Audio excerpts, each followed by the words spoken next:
Hi, and welcome to this special broadcast from Orthopaedics. Tonight, myself and my colleagues are going to be speaking about rehabbing the BEAR implant. So, my name is Dr. Catherine Logan. I'm an orthopedic surgeon in Denver, Colorado at Colorado Sports Medicine Orthopedics. Prior to my work as an orthopedic surgeon, I was also a practicing physical therapist. I'm going to let my two colleagues introduce themselves. Thank you, Dr. Logan. I'm Dr. Marc Pietropaoli. I'm an orthopedic surgeon, sports medicine specialist at Victory Sports Medicine and Orthopedics in Skaneateles, New York, which is up near Syracuse, New York. And I've been in practice 25 years, and I performed my first BEAR about 2 years ago, October 2021, and subsequently about 40 to 50, somewhere between 40 and 50 BEARs since then. You're welcome. So my name's Calabrese. I'm a physical therapist by trade. I get the pleasure of working alongside Dr. Pietropaoli and the rest of the rehab staff on a daily basis. So I have either directly or indirectly overseen all of the rehab for the BEARs that Dr. P has performed, and hoping to get them back in the sport they enjoy doing. And we will be taking some questions, so if you want to enter any questions into the chat box, we'll hopefully address all of those at the end of this special presentation. So before we move more further into the aspects of rehabilitation, we're going to do a little bit of a review of the BEAR implant, why it's different and why it's important to know about it. So I'm going to start with Dr. P. So Dr. P, can you share a little bit about the problem of ACL healing and why we were looking for a different solution? Yeah, absolutely. The anterior cruciate ligament, the ACL, is one of 4 ligaments around the knee. And there's 2 that are inside the knee, the ACL and the PCL, intra-articular, right within the joint fluid. And then there's 2 that are outside the knee, extra-articular, the MCL, which is along the inner side of the knee, and the LCL along the outer side of the knee.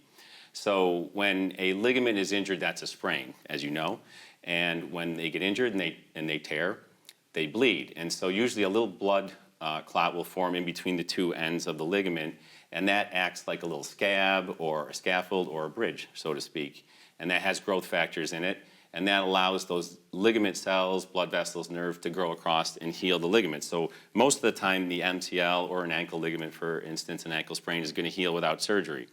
In contrast, the ACL is in the center of the knee. It's within that fluid-filled knee, and it's kind of like a rope-like structure. So when that tears, it kind of is like a rope. So you got these frayed ends kind of flopping around in the fluid, and the ends never meld together, so it can't heal.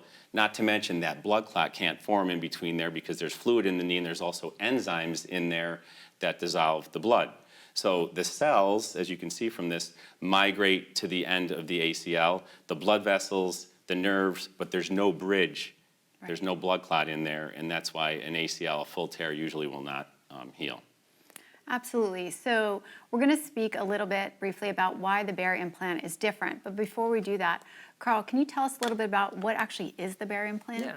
So the implant, you can see on the screen there, it kind of looks like that little marshmallow or that packing peanut, is type 1 bovine collagen that Dr. P or yourself would suture into the stump and then up to on the femur, where it then acts as a bridge or a scaffold and allows your body to heal itself back to its native ACL.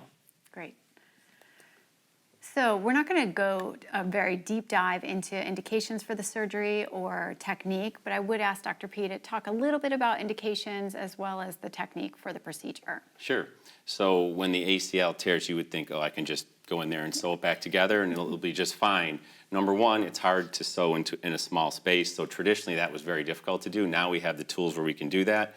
But the problem still is if you can sew it back together, those enzymes are going to dissolve away that blood clot and it's not going to heal.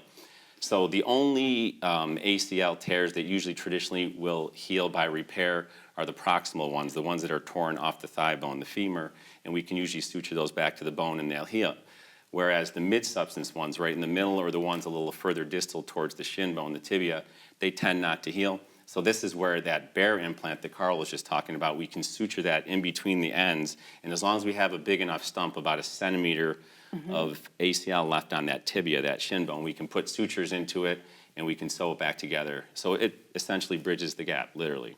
Great. So as far as how it works, walk us a little bit through the technique. Absolutely. So as Carl was saying, it's type 1 bovine collagen. So collagen is the building blocks of our soft tissues. And yes, it comes from a cow, but they purify it. And we use type 1 bovine collagen in lots of other aspects of orthopedics, and it's very hydrophilic, meaning it soaks up fluid. So if we put blood into that, it will soak it up, and it'll become like a blood clot.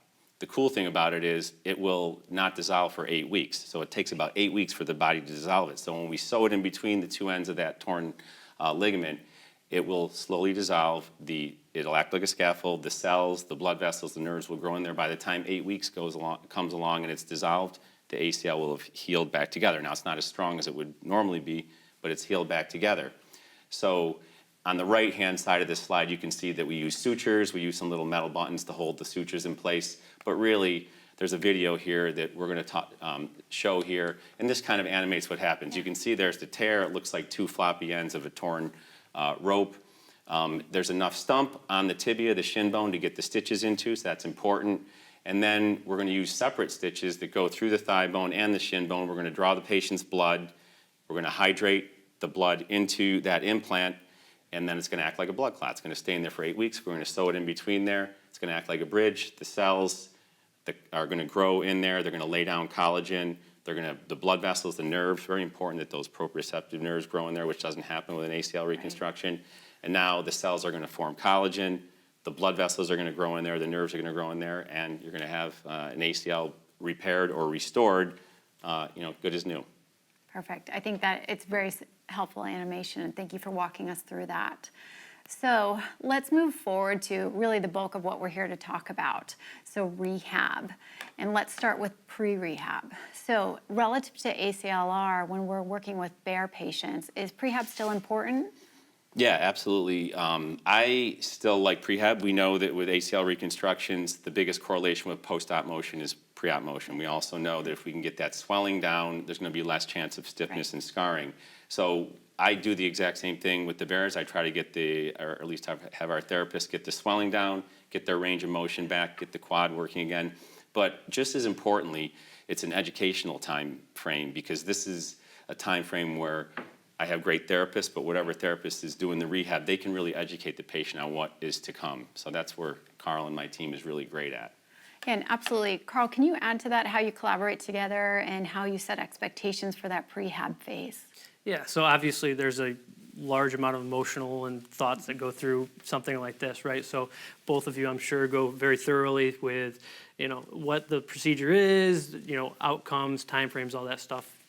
Patients probably obtain or retain about 20% of it. So, reinforcing the education on our end is super important, and we'll break it down on specific time points, and so they have expectations what we're looking for, right? So they know, that at this point is generally when you can start to do this, and they have goals and things that they can work towards. And obviously before surgery, you can do your typical quad sets, heel slides, knee extension type exercises, especially if it's pretty close to the surgical date. If we have some time, obviously we're going to try to restore as much function as we possibly can, which patients do appreciate in the short term. Yeah, I think that's very helpful, and I echo that as well. So let's move on to the early rehab phase. So those first 7 weeks of therapy. So here there's some postoperative pictures. Carl, you're going to talk to us a little bit about how expectations for those first couple days of recovery, are they different than your traditional ACLR patients? Yeah, as you can see in the day one photo there, there's not a tremendous amount of swelling. The incisions, obviously there's steri strips on there. We see all of our post-op patients literally 24 hours after their surgery. Great. And then at the 2-week mark, you can hardly even see the incisions at that point. So, and we have a video here, and one of the benefits of the smaller incisions and the decreased swelling compared to reconstruction is you can see day one, this is day one, the quad set is actually pretty good at that point. Not perfect yet, but typically you're going to have more swelling with a reconstruction. You can see there's hardly any swelling there, and you're not going to get that same quad activation typically with your ACL reconstructions. Yeah, absolutely. You're certainly not getting that good of a quad contraction early on with an ACLR. So Dr. P, you and your clinic, you're very good about taking data, and you've been tracking many things, among them pain scores. So talk a little bit about expectations for pain control in that early phase. Sure, absolutely. I think, what Carl was saying there, the incisions are smaller, effusion is less, there's not as much swelling, and it's basically because we're not taking a graft from somewhere else around that knee or somewhere else in the body and drilling big tunnels. We're drilling much smaller tunnels, so there's less trauma to the knee, but and the studies have shown head-to-head BEAR versus ACLR that the BEAR patients do tend to have less pain in the beginning. However, if a patient has not had surgery before, they don't have any reference point, so I'm still gonna tell them those first few days, it's gonna be pretty darn sore. This is data on this graph here you can see from our first 25 BEAR patients, and this is the maximum pain out of 10, so 8.5 out of 10. Sure, it's gonna hurt day one, but it rapidly declines over the first 3 days, and by the first 2 weeks, at the most, it's a 3 out of 5 in our data, and then it just rapidly decreases even more, and then we got to kind of hold people back. So yes, there's going to be pain. It's going to drop off pretty quickly, and then it's our job to maybe put the brakes on a little bit. Yeah, that's my experience as well. The drop-off in pain is quite quick. So this is another important aspect of the early rehabilitation. We're going to talk a little bit about the science behind why is there some weight-bearing limitations as far as protected weight-bearing and bracing. So Dr. P, can you speak to the science behind those decisions? Definitely. I want to give total credit to Dr. Martha Murray and her team for all the research that they did ahead of time in developing this implant, which we're talking about. They're the reason why we're here. So in there, they did a lot of studies before they even implanted these into humans, and pigs were the first recipients of this. And so this graph on the left is regarding the pig studies, but nonetheless, it shows that the first curve, that little dotted curve, is the cells going into the implant, and that goes up pretty quick. It's very biologic substance. Same thing, vascularity, the blood vessels go in there, the nerves go in there. But they have to lay down the collagen. And so that takes about 8 weeks. So you can see the strength, the amount of load that ACL can undergo really is not very high for the first 6 to 8 weeks. Then it rapidly goes up, and that's when we can start increasing the activity. So that's one of the reasons we got to be a little more careful early on for 6 to 8 weeks with the bracing, the weight bearing. Regarding weight bearing, to the right, even walking with the brace unlocked, there's some restrictions, which Carl's going to talk about. But it's a busy graph, but basically what it shows is there is the maximum strain on the ACL when you're walking is going to be when the opposite toe is coming off, okay? And so that's when the maximum strain is on the ACL with walking. And even though walking isn't a huge force for the ACL, when the ACL's in that low strength range, it's still going to be more than an exercise such as an open chain knee extension, which is 4% strain, mini squat 3.6% strain on the ACL, lunge, a perfect lunge 1.9%. So walking's not huge, but early on we want to limit that with the brace only locked. Yeah, and I think it's really helpful to understand the science. If patients and therapists know where the decision comes from, it's much easier for them to be compliant. So, Carl, let's move on to the range of motion. So range of motion is also a slower progression in that early phase. Can you walk us through how you set those expectations with patients, as well as how you handle that in your clinic?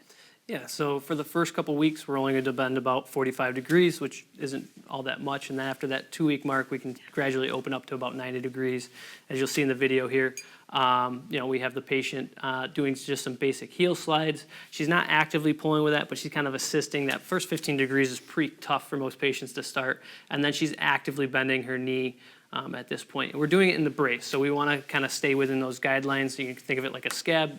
We don't want to rip open the scab at this point, so we got to be respectful of time. And then the other piece is the bracing. So when they ambulate, they're going to ambulate with the brace for a minimum of 4 weeks. If there's any other procedures that you guys have to perform, obviously that may change and slow it down a little bit. They're going to sleep with that brace locked for the first 6 weeks. And then once they get to a certain point at the 4-week mark, as long as they're cleared by you guys, they'll start some gait training type stuff over the 2-week period, and then we'll gradually, allow them to walk in day to day without any assistive device and with the brace unlocked. So this is literally videos day one of a patient. Normally they come in and they aren't putting 50% weight. That's what we can do day one. Typically they're a little apprehensive and nervous, and they may slightly look at you like you're crazy when you tell them to start walking. But this is really like an aha moment. You can see like he's like, I'm gonna be okay, right? So like that's really cool, and most people realize like, hey, it doesn't hurt as much as I thought it was gonna, and then as time progresses, we're at that 4-6 week mark. As you can see in this video here, we're gonna do some standing quad sets, making sure we're getting that quad activated in terminal knee extension. We're gonna put them up against the wall, working on heel slides, equal distribution of weight, so they're not diving off to one side. And then we'll kind of progress over time from 2 crutches down to 1. We use forward walking, backwards walking, marching, those kind of things to kind of restore their kind of normal gait. And they're able to walk without the crutches with the brace unlocked when they look like they're normal, and obviously when you guys approve of that as well. But we're pretty strict at this. You don't want deviations to happen over time. I have a question. Who do you think does a better job, the 15-year-old or the 64-year-old in those videos? The 64-year-old is doing fantastically well. Just goes to show you, right? It doesn't matter the age. Exactly. Yeah, I think very helpful videos. So before we move on to the next phase, let's just touch on what are the criteria to make sure they're ready to advance. And Carl, you touched on that a little bit, but Dr. P, when you see them in clinic at this window of time before they transition, is there any counseling that you're doing or any insight you can provide? Yeah, absolutely. I think I'm going exactly by what Carl says here. So follow what your therapist is saying. Stick to the playbook. But I'm also looking at whether or not how their knee is responding objectively. So if their knee is not happy, it's going to be swollen. They might be doing too much or doing things they shouldn't do, which we see. If their knee doesn't have a lot of swelling in it, then they're probably doing what they need to do. So I'm kind of counseling on that, just keeping the guardrails on, things like that. Absolutely. Carl, anything to add about that criteria before they progress? Yeah, big thing with that gait training is that full knee extension, that quad control, weight bearing. If they don't have full knee extension, there's a good chance that their knee's not going to be happy and it's going to be swollen. So. Yeah, perfect. All right, as we get into this next phase, we're referring to it as the endurance phase. So that 7-week to 3-week portion. So Carl, can you talk a little bit about the goals of this stage of recovery? Yeah, so at this phase, we start to do a little bit more, but our main goal is to keep the knee happy. Hopefully, we've done a really good job over those first few weeks of getting it happy, and our goal is to keep it happy. So if it's happy, it's not going to swell. If it's not swelling, you're going to maintain your good quadricep control. And the ways that we do that, we're going to pick low strain exercises on the ACL, excuse me. And then we're going to guide them if there's any sort of fear avoidance behaviors, et cetera, and kind of encourage them. One thing that we utilize in the clinic is BFR. We found that really useful to utilize with our strengthening program. So, we're going from double limb exercises towards single limb exercises, really hounding control and motor control as well as neuromuscular exercises. And at that phase, they get to 110, then it's up to the surgeon if they decide they want to use the functional brace or not.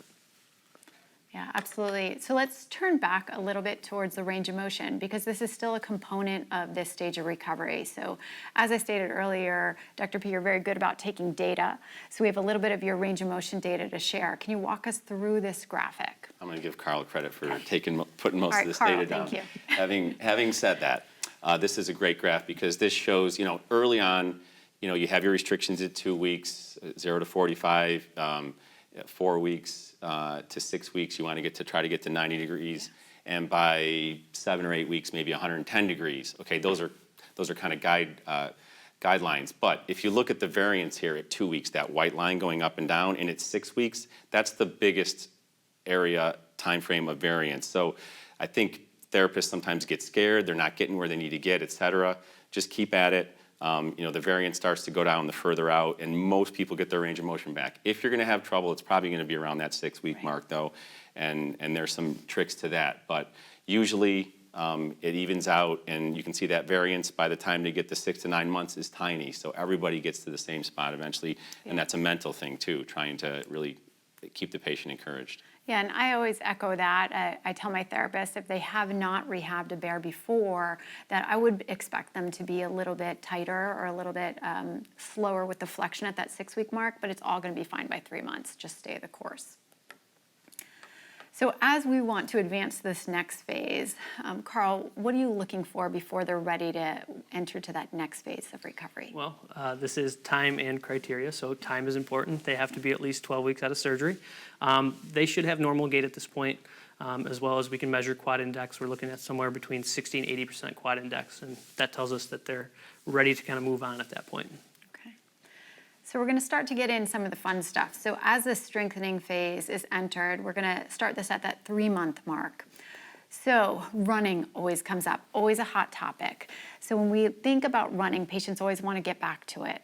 Carl, what are some of the things that you look at for as far as prep to run, as well as the criteria to know that they're ready to start running? Yeah, so obviously time is a component, but we have to build up gradually to get to the point that they can appreciate the load that it takes with running. So as you can see in the first video here, we have this young lady on the Bosu ball working on a little balance, getting the good alignment there, little perturbation training with that weighted ball coming back at her. And then obviously strength, we'll gradually allow that depth to come in as far as the strengthening.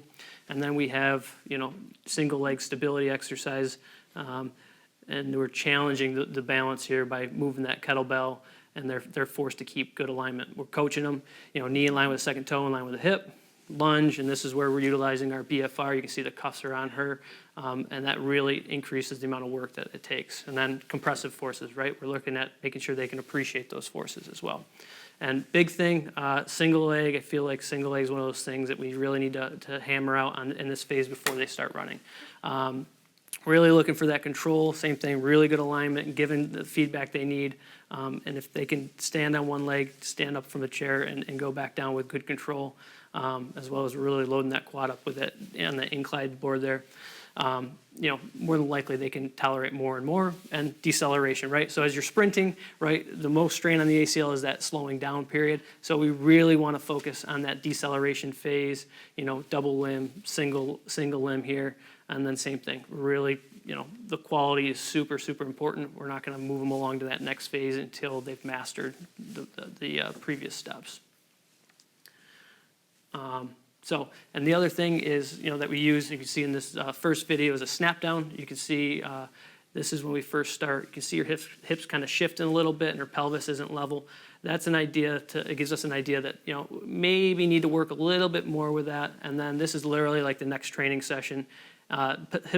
Hips and pelvis stay level, good alignment there, and then we start the run-walk progressions at that point. And in this video, this is something that we really encourage patients to do before they start to run, is a good dynamic warm-up. You got your knee to chest, your quad pulls, open the gates, close the gates, walking lunge, lateral lunge. We really want at this phase before they even start to run that they've worked up a bit about a sweat about them. If that made any sense. But they should be warm, right? We're not just going to go and let them run. And then we're also going to do some compressive force exercises, like you'll see here in a second. They're doing pogo, so she's kind of bouncing on her toes, getting that compressive force to that knee, and that happens before this phase, before the running, so we know we're paying attention. Is there swelling? Is there a response to those kind of things before we put them on the treadmill or on a track like that? Yeah, Carl, I think these videos are extremely helpful, and you've really taken them through the series of how do we prep, how do we also make sure their movement quality is good, and then having that dynamic warm-up is just such an essential part. So this component of the rehab is really heavy strength and conditioning. It's one of the first times of the recovery that we're really introducing these principles. But we also expect there's going to be challenges. So, Dr. P, what are some of the common challenges you see during this phase of recovery, and how do you combat those? Sure, absolutely. And those are great videos, and you can see how lucky I am. But the favorite one is dropping the medicine ball. That is by far my favorite exercise. So, yeah, as Carl has said multiple times, though, it's time and criteria based, and there's a lot of criteria you have to get through to get to where you need to be. So I let them handle that. I have confidence in them, and any therapists who haven't rehabbed one of these, this is a great resource here, and MIAC has other CME credits and things like that that you can take to learn, and we're all always available too. But having said that, I like to call this the divide and conquer phase, because it's time and criteria. So the only time that they seem to remember is either like that 9 to 12 months, but 9, or 18 weeks is running. So it's not just, if you're 18 weeks, it doesn't guarantee you're going to run. So what I look for is, Carl and the team have let me know that they passed those phases, but then again, I'm looking to see, is the knee swollen?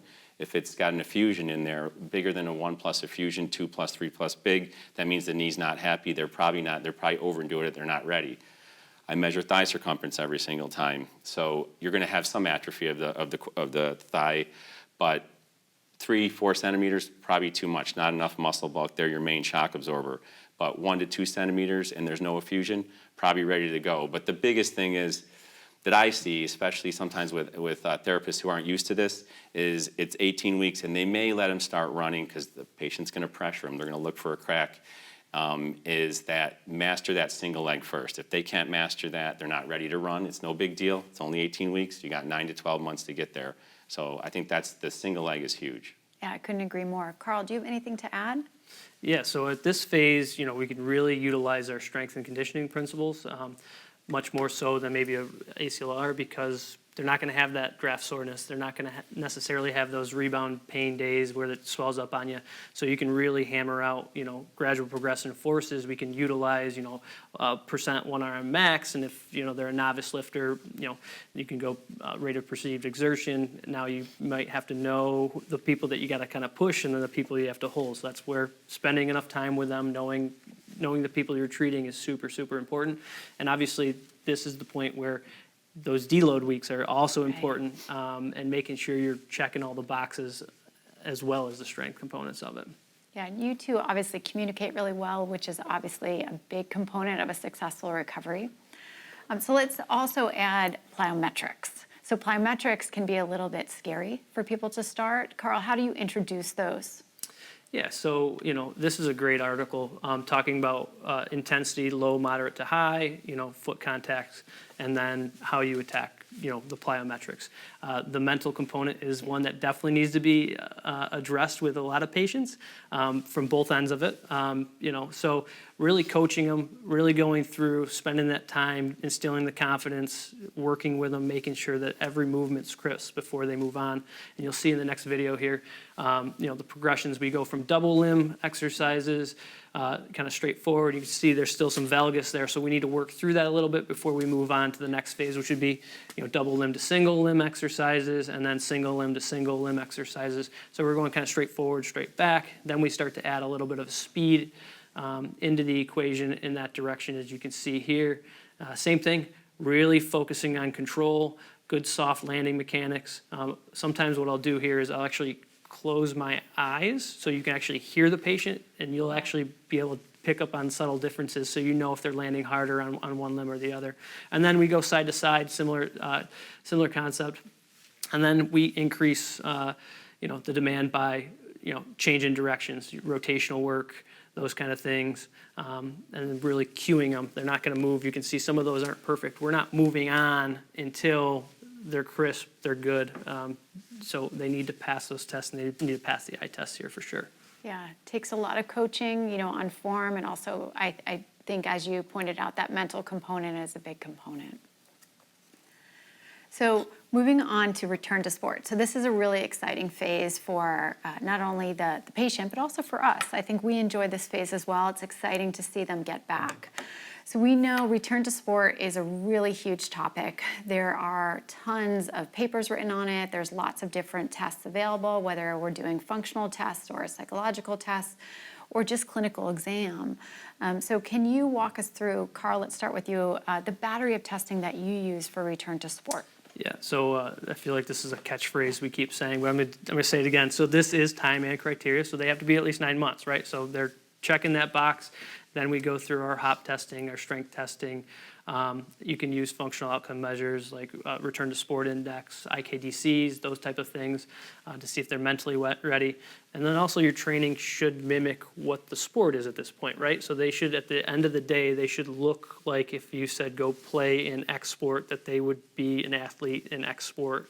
And then the big thing here is the prevention, right? Like how many of these could we prevent if we had programs to start with. So the back end, the prevention, the program needs to look like a prevention program. You're incorporating flexibility, your core, you're running, you're doing plyometrics, you're doing strength, and then time, right? So you need 3 times a week for at least 20 minutes, and then that's our job at this point to educate the coaches to instill that in the athletes as well as build it into the program. So hopefully they can prevent these from even happening.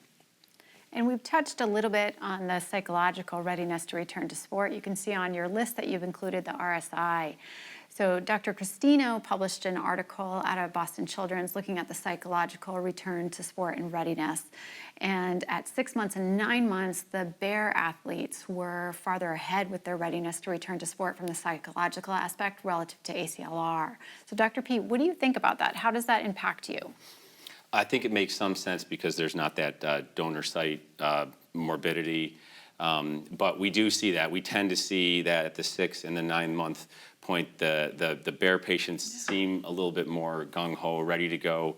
Not all of them, because everybody's different, but compared to the ACL reconstruction. So that is one little bit of a difference there, and sometimes my job is to keep the guardrails on because they're getting close to the finish line. They can see it. They're really gung-ho, but we don't want to ruin it. And then just another commonality for all the therapists out there who are watching this, A, thank you, first of all, but B, don't be afraid of this because all the stuff you're hearing, doesn't that sound like ACL reconstruction rehab, right? So after the 8 weeks, it's pretty similar, right? And even that article that you referenced said plyometric progressions after ACL reconstruction. So it's a lot of the same stuff. It's just, I think the BEAR patients tend to want to progress a little bit faster. So sometimes we gotta, as surgeons, hold them back a little bit. Carl, do you have anything to add? Yeah, I'll piggyback off of what Doc was saying. It's the blessing and the curse, right? They feel good, they want to do more. It's really, we got to educate. I think that's what we do, hopefully most importantly, what we do for our patients so they actually understand. So, the blessing is we know it's slower to start, which is, some pushback by some people, but the back end, they catch up so much more quickly. And we got to make sure they're not catching up too quick, right? So, you still have to let biology do what biology does. You literally have to regrow your own tissue, which is pretty amazing to even verbalize and say at this point. Well, I think that's why there's a combination of tests. So it's not just time, as you said, it's criteria, and the psychological scores are just one component, and then there's a lot of functional scores, so they have to pass those too. And Dr. P, you also get an MRI around the 9-month mark.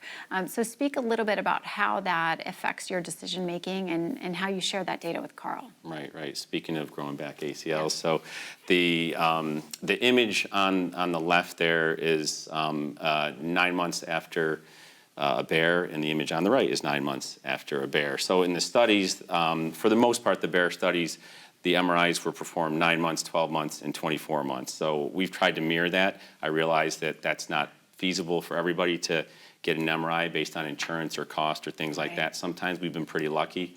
So we've pretty much tried to mirror that. It's, again, just one piece of the puzzle. Time, criteria, MRI is another little piece of the puzzle.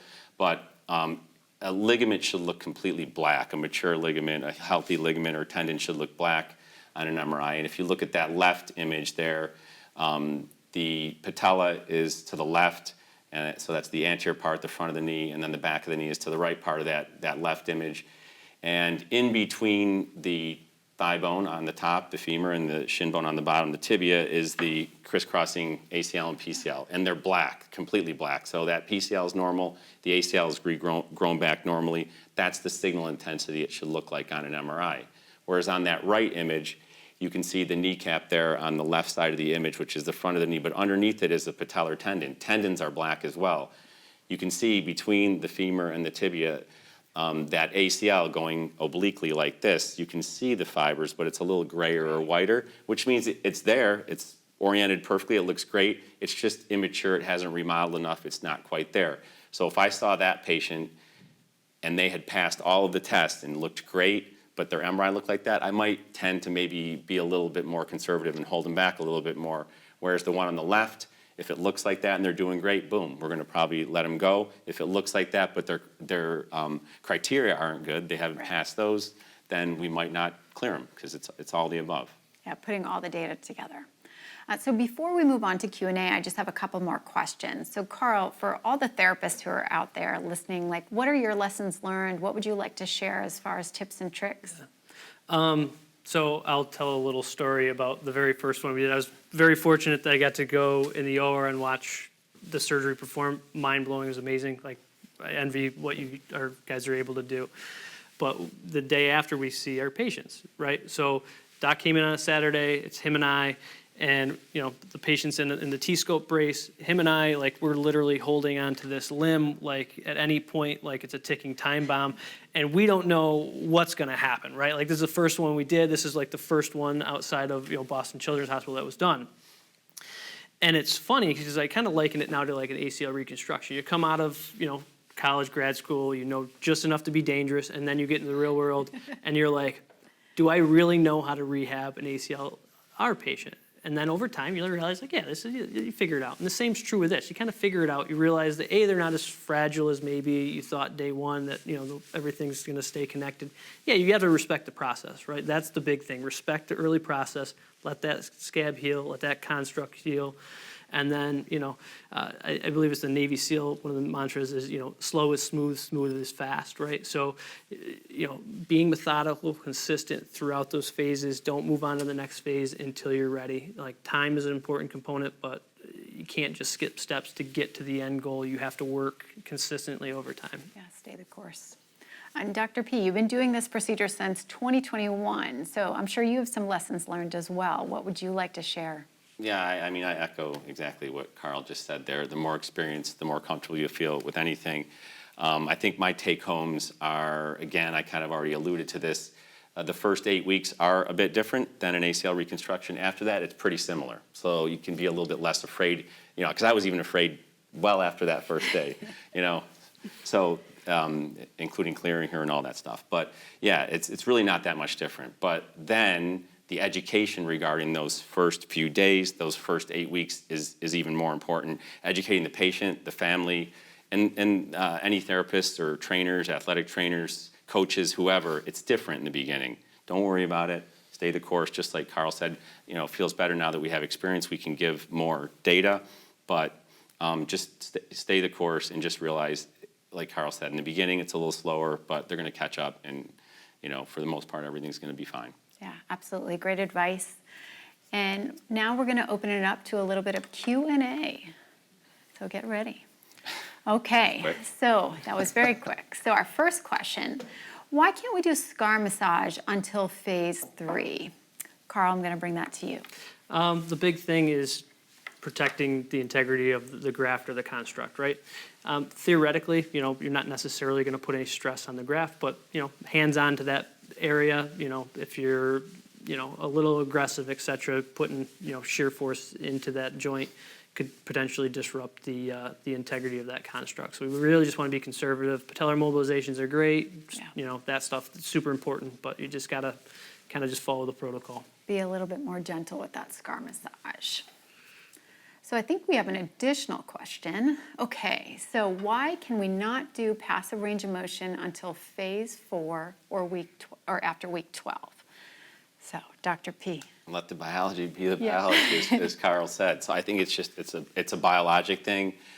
We don't need to force it. Active assisted is fine, but especially even before week 12, that first 4 weeks to 6 weeks, you don't want to be forcing anything. And then after that, active assisted is just fine. They're going to get their range of motion back. Right. The reason you don't necessarily have to, and we don't want to add excessive shear force. That's right. I will piggyback off that a little bit. In my experience, the ones that end up a little stiff at this point, maybe the patellar mobilization wasn't addressed aggressively enough or consistently enough. The patient hadn't been compliant with it, but also above and below the joint. You can't forget about the hip. A lot of times the hip gets tight because of kind of being locked in that knee brace. So releasing Especially above and below, Yeah. super, super important with the range of motion. Calf, ankle mobility, those are all principles of traditional ACLR as well.